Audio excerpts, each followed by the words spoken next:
Vice Chairman here.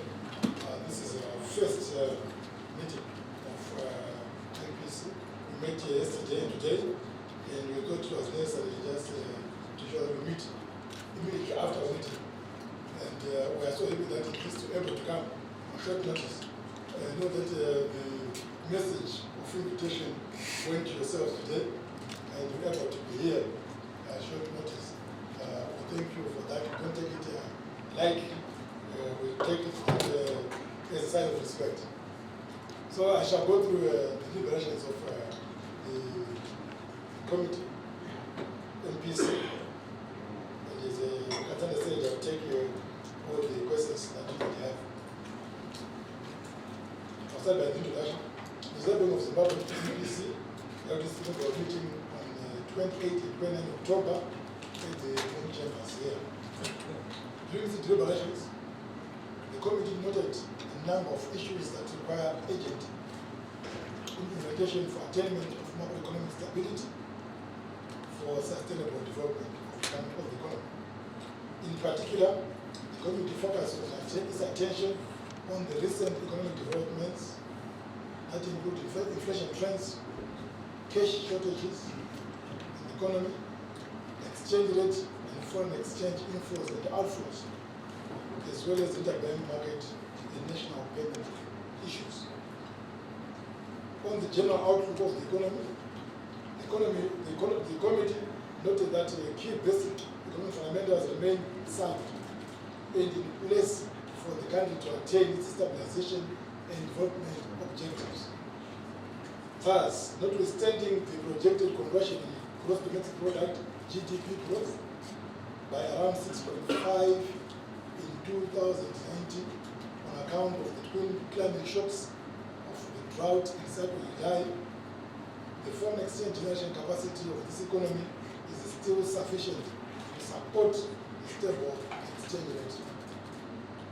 This is also reflected in the projected narrowing of the current account deficit to 1.5% by end of the year. And if sustained, this positive trend for the development position will definitely make sure that the economy remains on a good trajectory. The committee also noted that the country's potential growth rate is still strong and needs to be buttressed by appropriate structural policies to ensure sustainable growth within the country. On inflation, which is the elephant in the room in Zimbabwe, the committee noted with concern the continued inflation pressures in the economy. However, these are projected to recede in the outlook period as attested by the recent decline in monthly inflation from 32.29% in June 2019 to 18.07% in August this year, and further to 17.72% in September last month, 2019. The monthly rate of between 10 and 12% is projected for the end of the year. Current inflation trends are largely driven by inflation expectations and temporary shocks from speculative pricing, as well as the recent increase in reserve money. The committee also noted that inflation trends are not demand-driven, as aggregate demand remains subdued within the economy. In this regard, the committee underscored the following measures to anchor inflation expectations. 1. Limiting the exchange rate pass-through effects to inflation by stabilizing the exchange rate and boosting confidence in the local currency. 2. Enhancing confidence to reverse adverse inflation expectations. 3. Putting in place a credible disinflation program which targets attainment of the desired inflation path in the short term. Money supply. The committee noted that the increase in the reserve money by 80% during the first 8 months of 2019, when compared to the December 2018 position, caused instability in the exchange rate and resulted in the increase of domestic prices of goods and services. In this regard, the committee agreed to implement measures to ensure that money supply growth is contained within the levels that will ensure exchange rate stability and inflation reduction. In particular, the committee noted and agreed that with the satisfaction, the decrease in reserve money by 10 percentage points in September 2019 from August position, and agreed to continue to this trend to ensure that reserve money growth is contained to 50% by the end of 2019. In addition, the committee noted that the unequal distribution of money supply, which is heavily skewed toward as few corporates, is the main challenge within the economy, as opposed to the general level of money supply.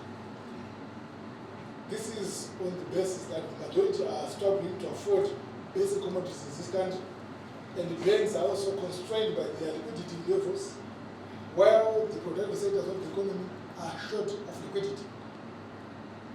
In this regard, the committee resolved to address the challenge of unequal distribution of money supply through appropriate monetary market instruments which will redistribute liquidity. To this end, the committee agreed that measures will be put in place to direct the excess liquidity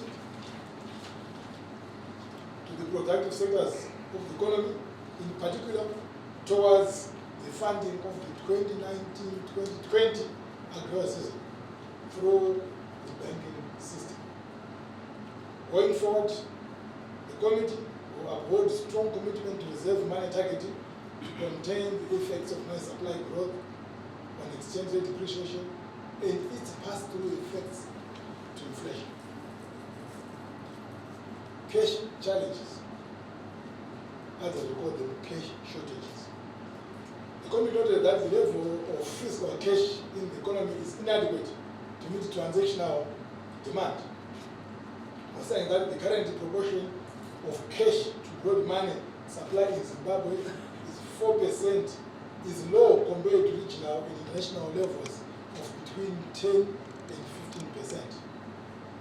This low ratio has resulted in undesirable cash premiums, which the committee would like to see eliminated. In this regard, the committee noted with satisfaction the fact that the domestic economy in 2019 achieved new heights in terms of the utilization of electronic systems for market transactions.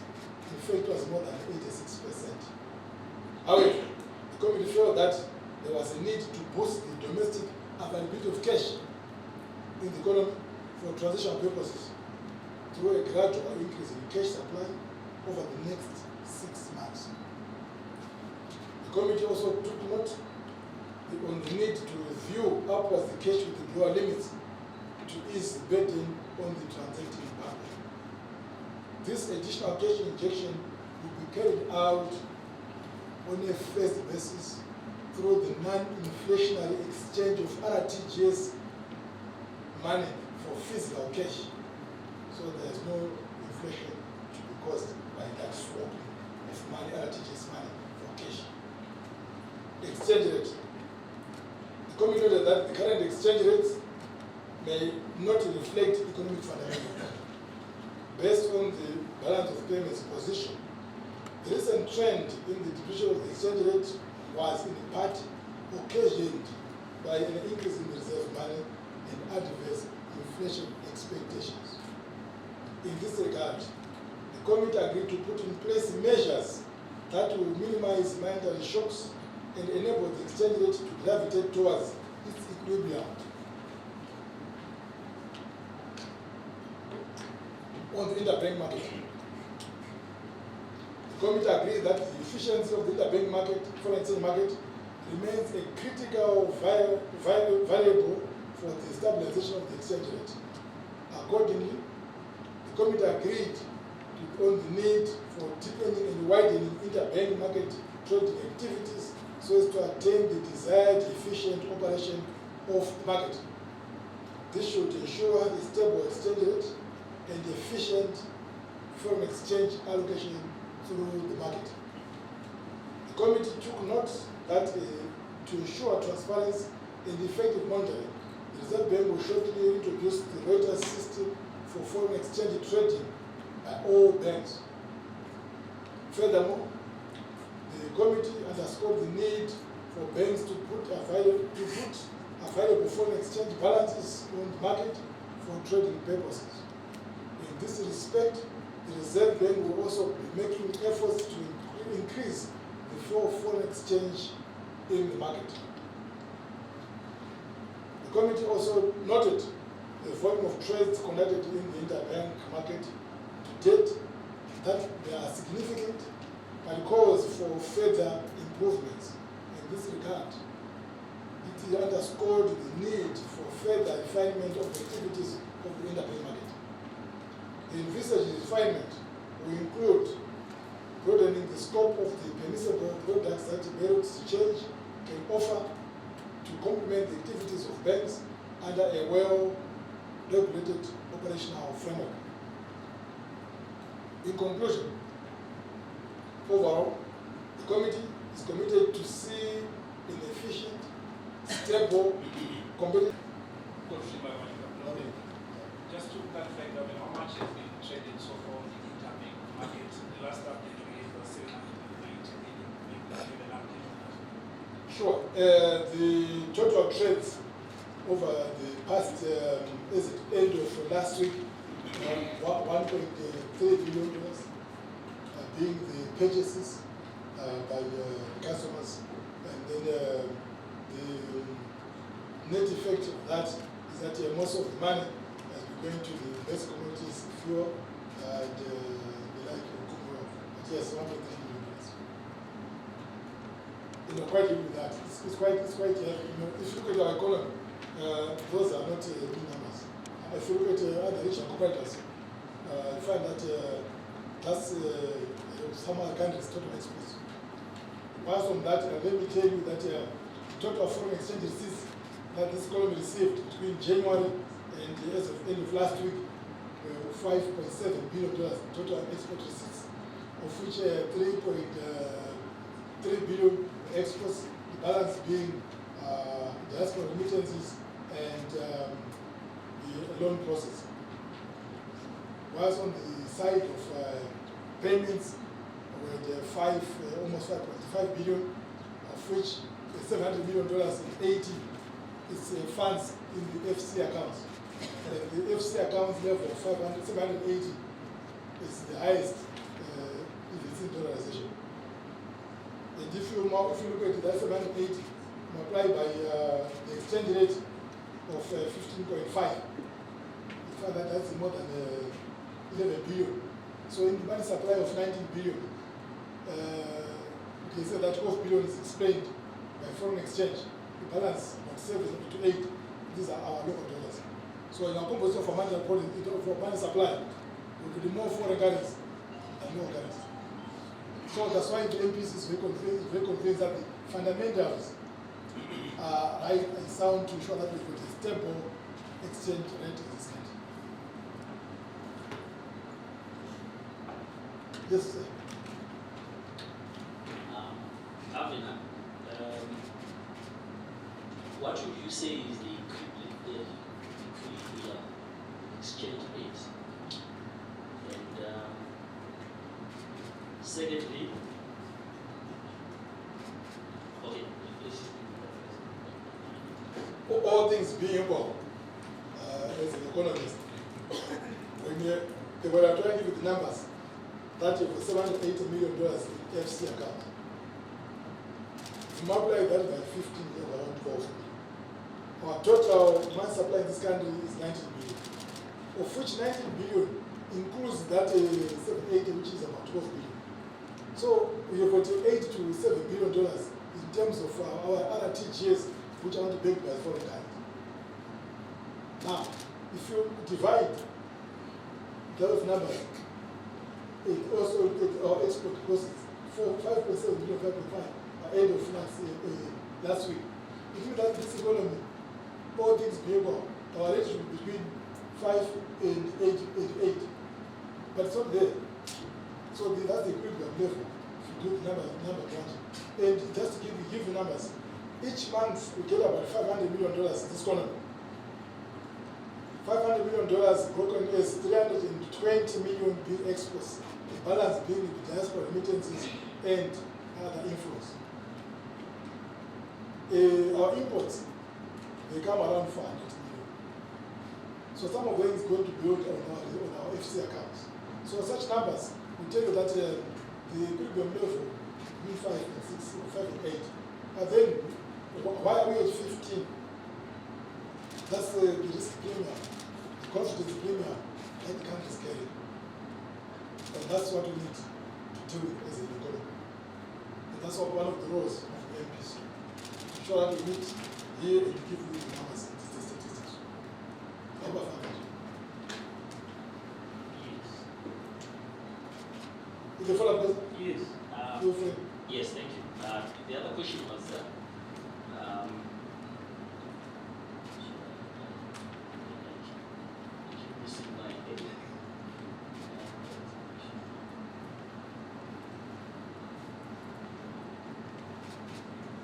so let me not hold up other people coming. Any other question? Yes, Governor. Please, please. Behind the cameraman. Where? Sorry, I can see. Thank you, Governor. So will the MPC be targeting any particular inflation rate?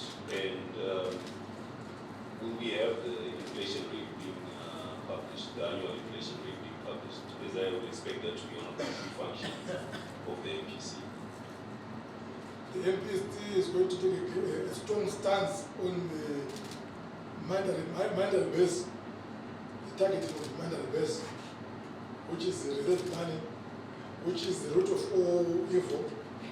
As they say, whatever is true, whatever the Bible is true for men today, money is the root of all evil. So the first target of the MPC is the reserve money to target that growth. That growth should not grow by more than 50% by end of the year. Well, when people do not have money, the exchange rate does not go up. And that the exchange rate, when it goes up, it feeds into the pricing system. So we call those pass-through effects of the exchange rate. So yes, we target inflation, but our first target as MPC, and as a bank, is the reserve money. Because we've seen that because we are still moving from the dollarization into the de-dollarized environment.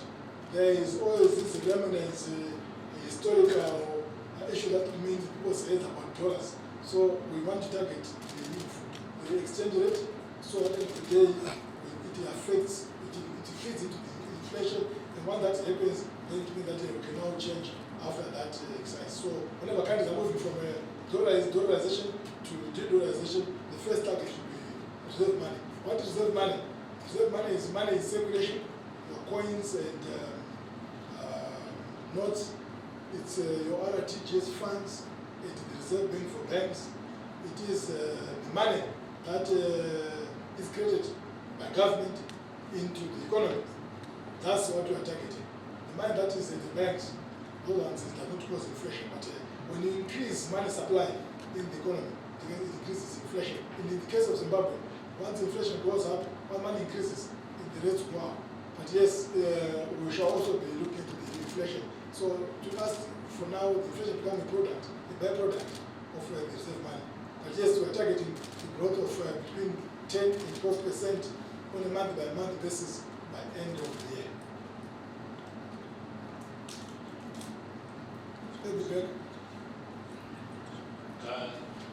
My name is Kuzai Kouaz. I'm the topic.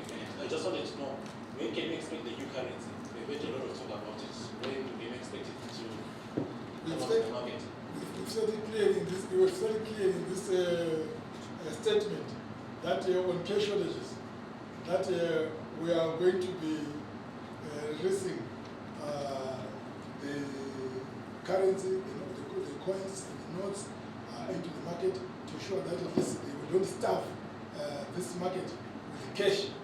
And we also said that we also want to revise the limits upwards, so that end of the day people do not pay premiums for their cash. You know, we are eroding people's value by charging them between 30 and 50% of your hard-earned money. So, to answer the question in simple terms, in precisely I was saying, within the next 2 weeks, they will be having the cash. And the cash does not increase inflation. We are basically swapping. If you have $1,000 in your account, you go to, say, to the BAZ President's Bank, FBC, you withdraw your money, $1,000. You have two choices. Either use the plastic money or you get what? Cash. When you get cash, you want to increase money supply. So I want to move the notion in Zimbabwe, which says that cash increases inflation. I'm not very sure what type of economics it is. What increases inflation is money supply, not the withdrawal mechanism. In any case, the velocity of circulation or the rate of circulation of plastic money is higher than that of physical money. So, yes, I just thought it was very important to demystify that position, so at the end of the day we do only positive analysis that when you are substituting your cash for plastic money, you don't increase inflation. But what it does, that is going to help the population to the extent that people are going to be able to use their money without charging premiums, which have been the case in this country. Yes, the President. Thank you very much, Governor. Before I make comments on 3 issues, I just wanted to maybe clarify the question that the immediate questioner asked. I think he meant, are we expecting a new bond note or a new currency, as it were, rather than actually saying additional money to meet the customer demands? Thank you very much. A very simple question, which I know, when you ask a very simple question, I was going to take them, I thought it would be something else. Anyway, it takes Webster for clarification. If that is the question, then the answer is that we are going to have 2 things. And I'll be very honest with you, which is typical of myself. I only have 3 value systems. Always being transparent and respect of even those who don't like me. So I think I've got a very high respect. Now, to answer the question in simple terms, that number 1, we have got bond coins in circulation, bond notes in circulation of $2 notes and $5 notes. We're going to have bond coins of $2 in circulation, and we're going to have $2 of currency money in circulation, and $5 note of currency money in circulation.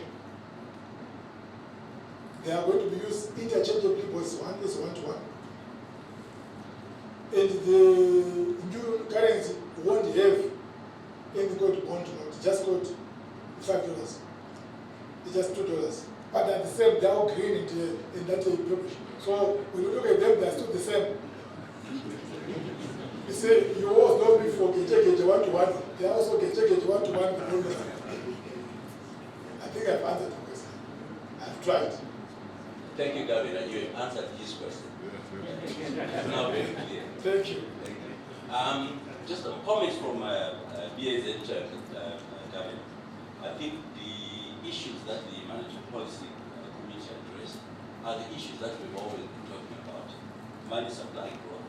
We are happy that we are tackling this issue, which you call the elephant in the room. And the issue about productive sector, particularly agriculture, I think it's got 2 kind of impact points of view. Number 1, we will actually reduce inputs if we actually focus on agriculture.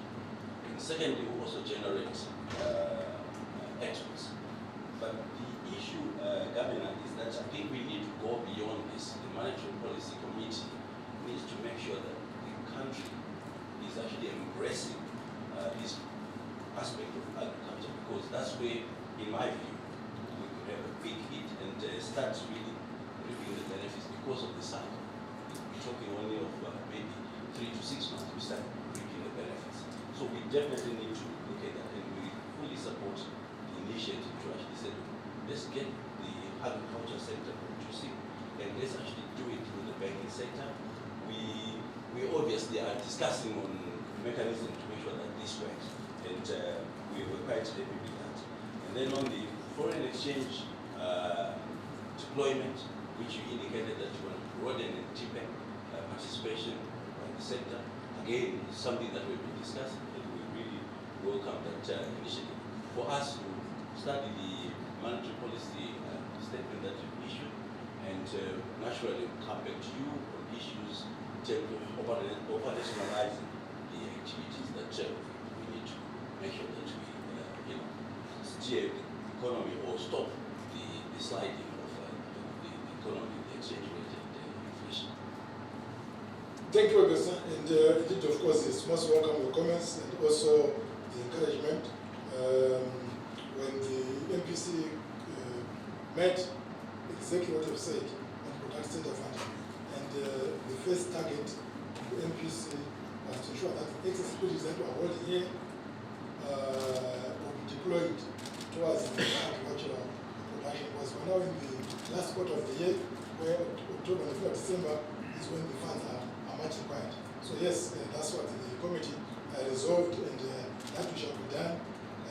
We've also received the request from some of the banks of the need for further funding. This is why we say that while the banks need more funding, and so are some of the companies, but there are other few pockets where there is more money. So it's more like moving money from those with money to those without money. It's a distribution effect through the banking sector. And therefore, we'll be able to receive the comments after you've digested the statement, and also you are free to say any other issues that you might want to say. But definitely we are working on a Reuters system for the transparency and online banking system to ensure that it is all our trades that the banks are doing, they are doing online, and that with line of sight, and that will also give us input. And that is a central bank. We are working on a facility to ensure that this will also increase funding into the interbank market. In that one, we are thinking, and we've discussed with the NPC, that over the funds from the Zimbabwean this time, we want to test the markets. We think we're going to be a more efficient way of disbursing those funds, either through the system of auctioning of the funds that will come from ourselves. We can't auction the money, but if we put our money ourselves, we can auction to ourselves. Then you come with your goods, and then you can also test the market. Just like what you do in the treasury bills, where you come and also come with your own rates. We want to start new things here, so that every day we have a more efficient system of allocation for foreign currency in Zimbabwe.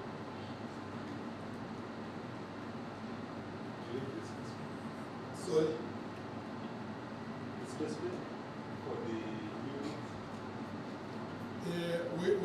we shall give you the specimen after the necessary things have been done. Whenever you are introducing a currency in an economy, what is the stages are that you need a statutory instrument, because the Reserve Bank Act 44A, Section 44A, say that the president shall shall make a currency that is what designated all of those things, and that the Minister of Finance shall gazette the instrument to show that this comes into legal force and effect. So we shall do so after the gazetting of the necessary statutory instrument, and then we do the advertisements, and then we put the money into circulation. That's the procedure. So for now, we are not supposed by law to provide specimens before the legal instrument is put in place. In case, nowadays I go to many legal committees, I always talk about substance and form. With substance and legal form, I think we've heard those things many times. What does it mean? It means the reality versus the legal form. But in this case, I want for the legal form. Bring it down. Yes, at the back there. Okay, so let me. Thank you, Governor. My name is Brentina Machigora from China News Agency. I don't know, Mr. Governor, if you want to take this platform to doubt me and answer this question. Recently, there have been media reports claiming that the Chinese government has suspended funding some of the infrastructure projects in this country after you exchanged some of their money using the one-to-one rate instead of the interbank rate. What can you say about that? Thank you very much for that question. I don't even know how I've got to address that one. That's why it's good to have the fourth pillar of the state in the economy called media. You are thank you for the question. Let me start by saying that we have since discussed, taken up the matter with the particular newspaper editors that the statement was incorrect. It was based on maybe hearsay from their own sources that were reliable, so it was fake news, so to say. There is nothing like that.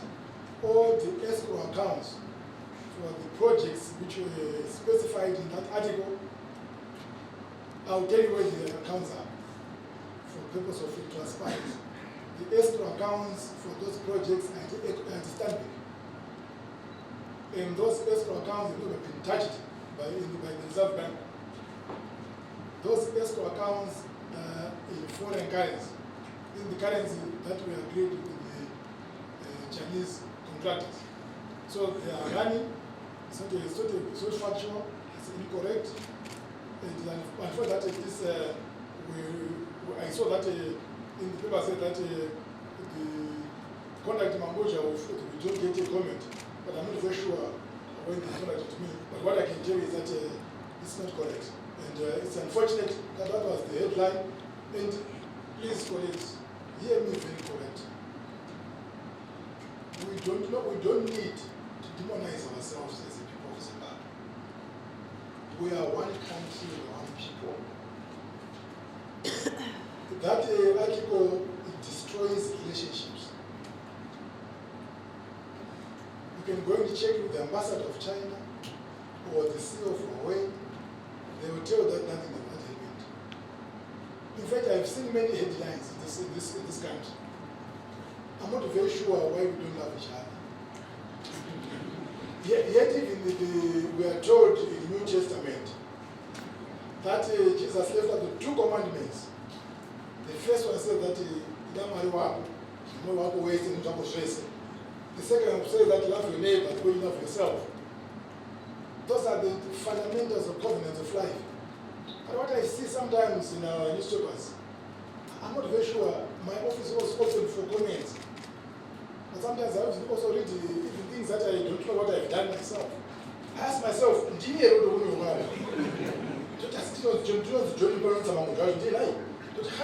but how did this people get this information?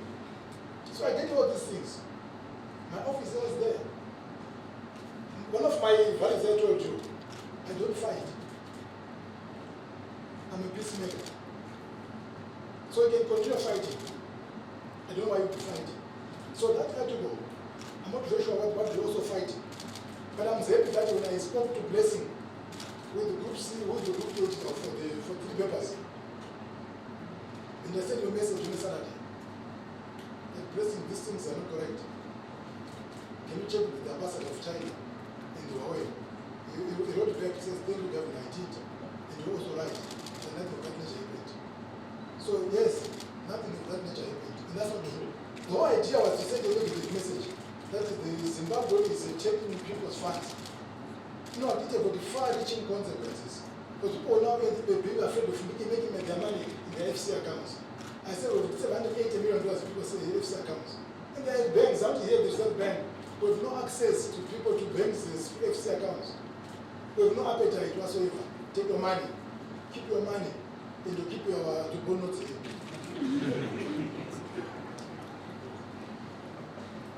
Hello, thank you very much for that question. It was very nice that you've asked it.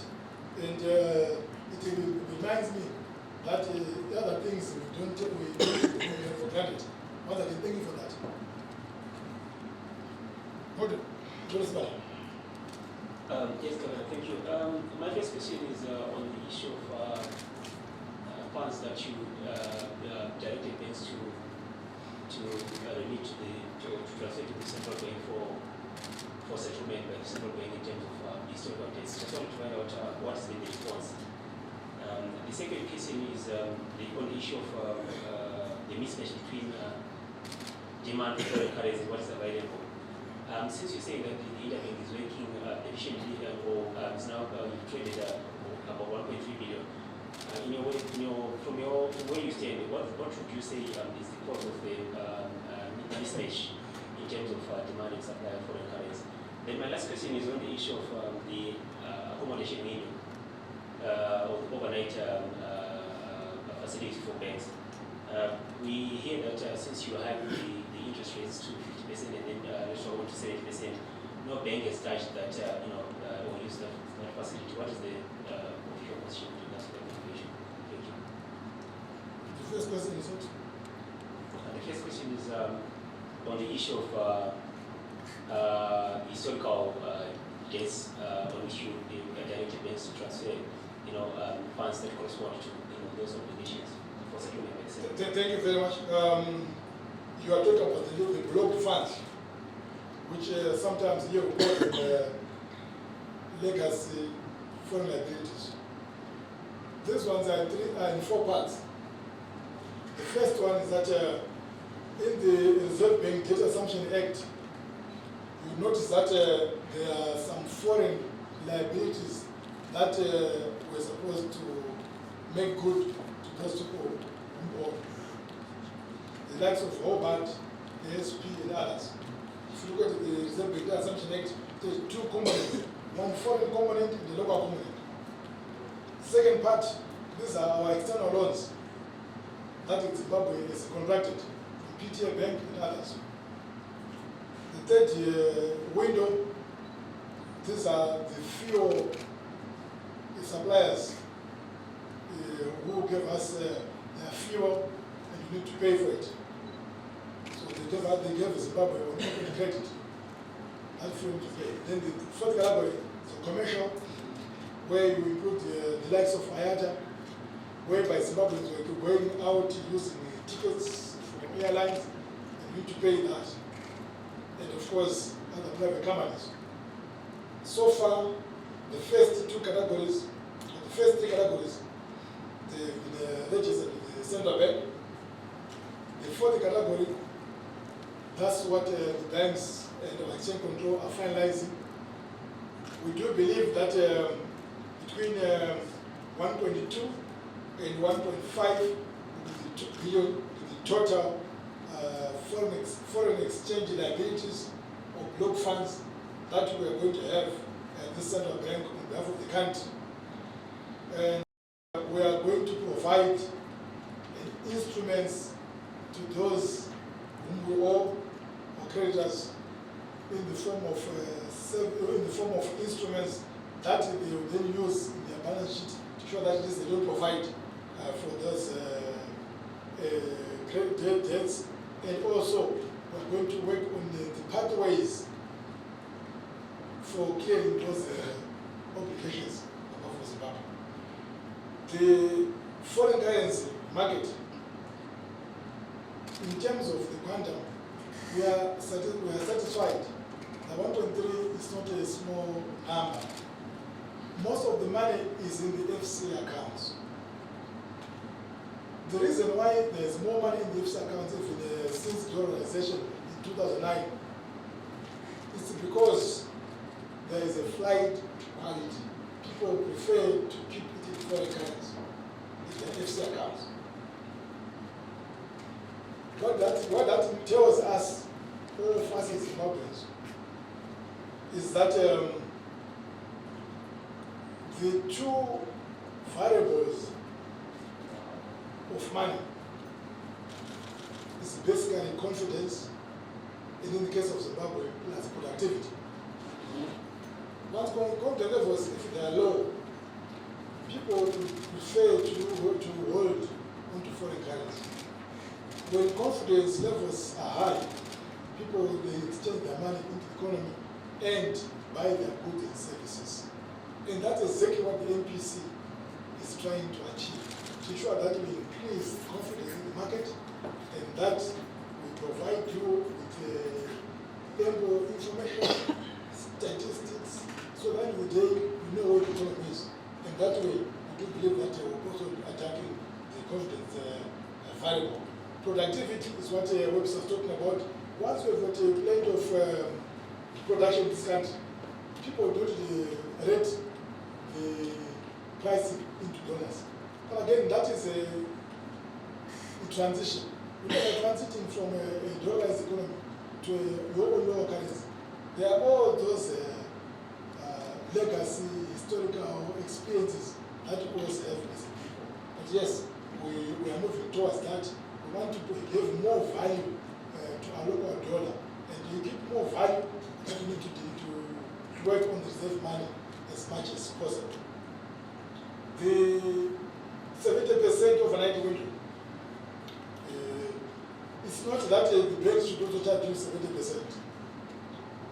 It is an indication of what we believe as MPC there should be, which will continue to revise from time to time.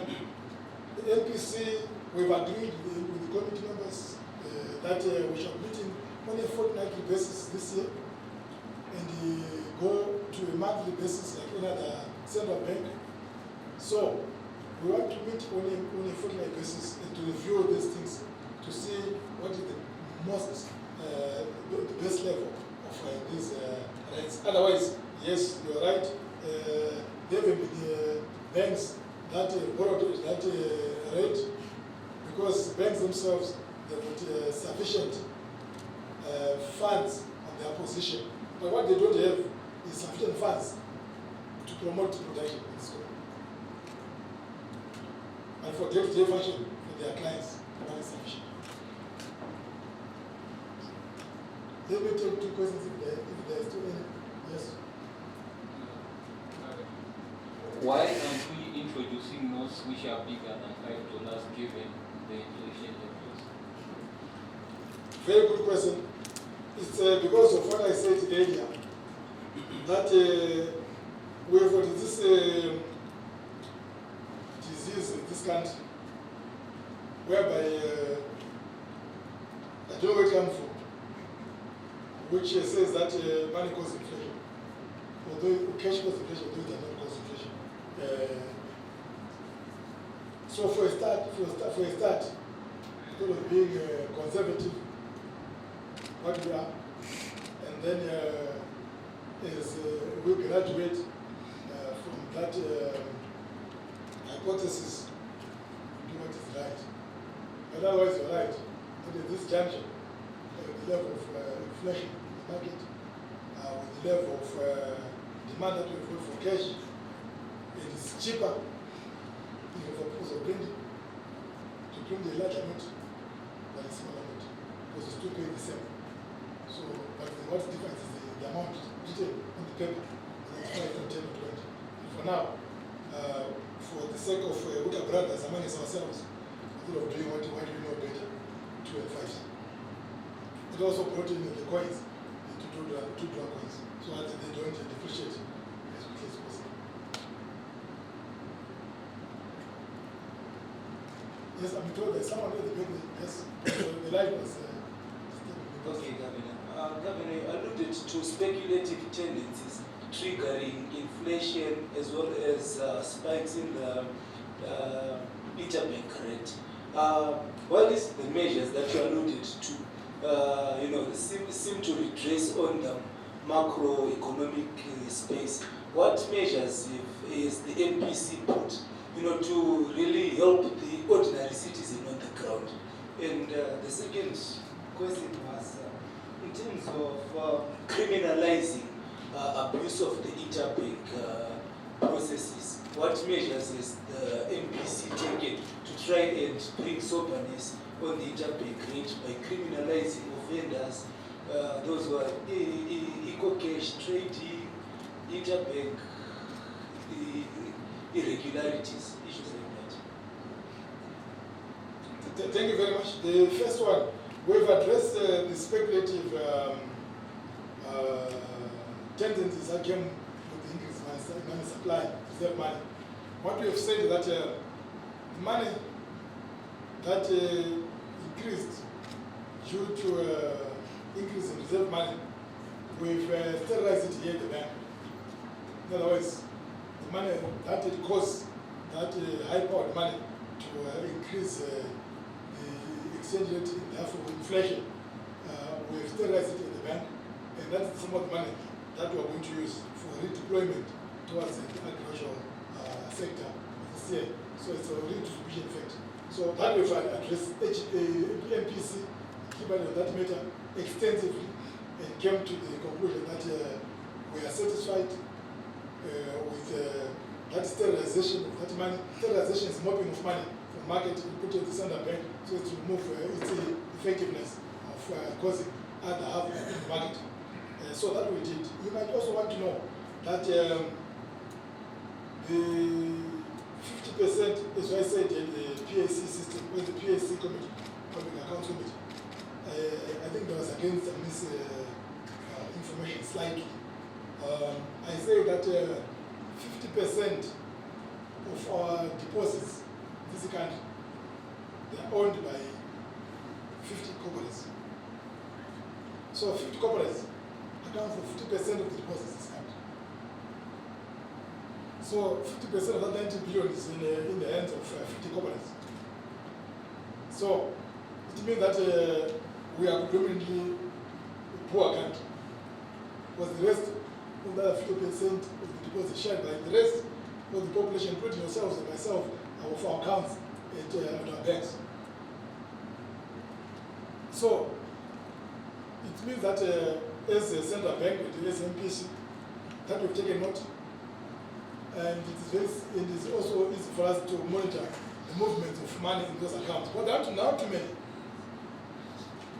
And that's possible. So that one we've addressed it.